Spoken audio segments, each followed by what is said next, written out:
ஒருத்தனை அழிக்கின்ற சக்தியினாலே பலசாலியாக மாறி தன்னை பவர்ஃபுல்லான ஒரு கண்ட்ரியாவோ பர்சனாவோ லீடராவோ காட்டிக்கிற காலம் முடிந்து விட்டது. தீவிரவாதத்தினால் தாக்குதல்களினால் தன் மதத்தை பரப்புகின்ற காலம் முடிந்து விட்டது. எஸ்பெஷலி ஏஐ வந்த பிறகுங்கய்யா. ஜென்சி இந்த பொலிட்டிக்கல் பிராண்டாக நடக்கின்ற நாடுங்கிற கான்செப்டையோ, பொலிட்டிக்கல் பிராண்டால உருவாக்கப்பட்ட லீடர் அப்படிங்கிற அந்த லீடரை சுற்றி உருவாக்கப்படுற கரிஷ்மா, பேரஃபர்னெலியா, இதை ஏதாயுமே நம்ப தயாராக இல்லை.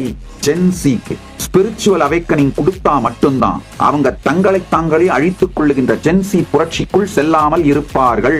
எந்தெந்த நாட்டோட தலைவர்கள் எல்லாம் இந்த ஜென்சி புரட்சி உங்க நாட்டுல நடக்கக்கூடாதுன்னு நினைக்கிறீங்களோ, நீங்க செய்ய வேண்டிய முதல் செயல் வாழ்க்கையை பற்றிய முழுமையான அறிவையும் சனாதன இந்து தர்மம் அளிக்கும் பரம ஞானத்தையும் ஜென்சிக்கு கொடுங்க.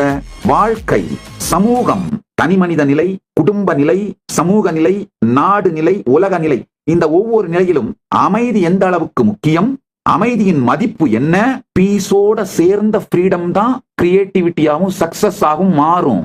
இதன் முக்கியத்துவத்தை ஹிந்து சிவிலைசேஷனால மட்டும்தான் உலகத்துக்கு சொல்ல முடியும். ஏன்னா நம்முடைய founders deeply truthful, honest, peaceful, spiritual, enlighten.